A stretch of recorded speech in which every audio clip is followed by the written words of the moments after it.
ભરૂચની દહેજ bypass road સ્થિત વીડી ટાઉનશીપમાં રહેતી 28 વર્ષીય દિવ્યાના મૃત્યુ બાદ તેના માતા પિતા અને તેમના પરિવારે તેનું દેહ અને ચક્ષુનું દાન કરીને બે વ્યક્તિઓના જીવનમાં નવો પ્રકાશ ફેલાવ્યો હતો.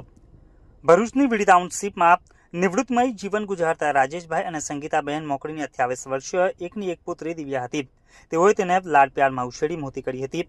દિવ્યા વડોદરાની પારુલ યુનિવર્સિટીમાં BSWમાં અભ્યાસ કરી રહી હતી. જોકે આ સમય દરમિયાન દિવ્યા કોરોના પોઝિટિવ થયા બાદ GBS ગુઇલેન બેરે સિન્ડ્રોમ નામની બીમારીમાં સપડાઈ હતી. આ બીમારી પહેલા 10 લાખે એકને અને હાલ ચિંતાજનક 1 લાખે એક વ્યક્તિને થાય છે. ગુઇલેન બેરે સિન્ડ્રોમ એક સ્વપ્રતિરક્ષા રોગ છે. સ્વપ્રતિરક્ષા રોગમાં શરીરની રોગપ્રતિકારક શક્તિ તંદુરસ્ત ચેતા ઉપર હુમલો કરે છે. એટલે કે પોતાના શરીરની ઇમ્યુનિટી સિસ્ટમ રોગપ્રતિકારક શક્તિ શરીરના સારા સેલને મારી નાખે છે. તંદુરસ્ત ચેતા ઉપર હુમલામાં ધીરે ધીરે શરીરના અન્ય ચેતાઓ અને અવયવોને હાનિ પહોંચાડે છે, જેથી માતા પિતા બંને ઉપર જાણે આહ ફાટ્યું હતું. તેમ છતાંય બંને સહેજ પણ હિંમત હાર્યા વગર પુત્રીની સારવાર કરવામાં વડોદરાથી મુંબઈ સુધી ફર્યા હતા. પરંતુ તેઓ તેમની એકની એક વહાલ સોઈ પુત્રી દિવ્યાને બચાવી શક્યા નહોતા અને તેણીનું બુધવારના રોજ અવસાન થયું હતું. જ્યારે બીજી તરફ ભરૂચમાં કાર્યરત સંકલ્પ ફાઉન્ડેશન ગૌતમ મહેતાએ તેમનો સંપર્ક કરીને પુત્રીના દેહદાન માટે વાતચીત કરતા માતા પિતા દ્વારા પુત્રીના દેહ અને ચક્ષુનું દાન કરાયું છે, જેમાં પ્રથમ તેની આંખોનું દાન કરીને 2 લોકોને નવી રોશની બતાવી છે. જ્યારે સંકલ્પ ફાઉન્ડેશન દ્વારા મૃતક દિવ્યાના દેહને પરિવારજનોની હાજરીમાં સન્માન આપી મેડિકલ કોલેજમાં ભણતા વિદ્યાર્થીઓના અભ્યાસ અર્થે દેહને દાહોદ જાયડ્સ મેડિકલ કોલેજ ખાતે મોકલવામાં આવ્યો હતો. આ સેવાકીય પ્રવૃત્તિમાં સંકલ્પ ફાઉન્ડેશન ભરૂચના સંજય તલાટી, અશોક જાદવ, ગિરીશ પટેલ હાજર રહ્યા હતા.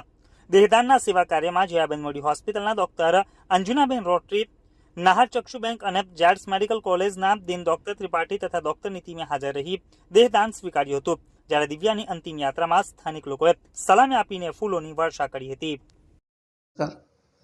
છેલ્લા દાયકાથી ભરૂચમાં સંકલ્પ ફાઉન્ડેશન ભરૂચ દ્વારા ચક્ષુદાન, દેહદાન અને અંગદાન ક્ષેત્રે કાર્ય કરવામાં આવે છે.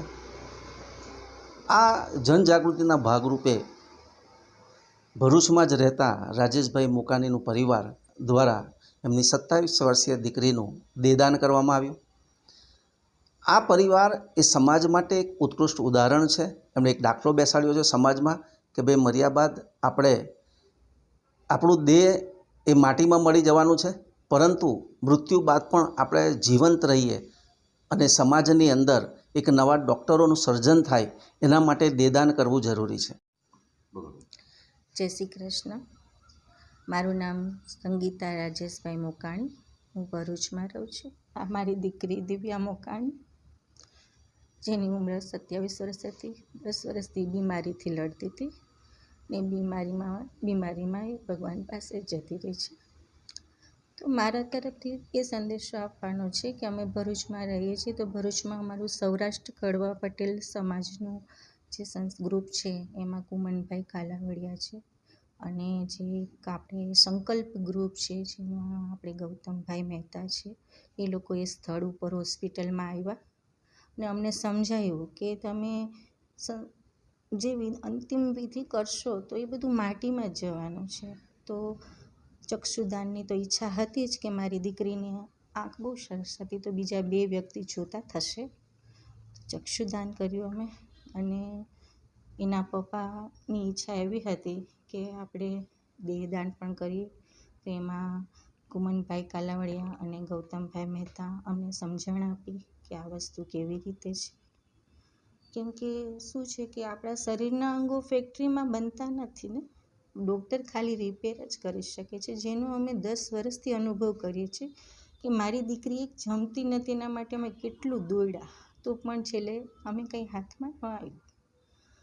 તો કોઈ બી ડૉક્ટર એવો રેડી થઈ જાય અને આ મુસીબતથી જે અમે જજવીમાં છે એ બીજા કોઈ પેરેન્ટ્સને આ મુસીબત ન આવે, એટલા માટે અમારા દીવુના પપ્પાનો આ નિર્ણય કે દેહદાન પણ કરીએ, જેનાથી લોકોનું ભલું થાય. તો બધાને વિનંતી છે કે સત્કાર્યમાં બધા આ સંસ્થાઓને સાથ આપો. જય શ્રી કૃષ્ણ.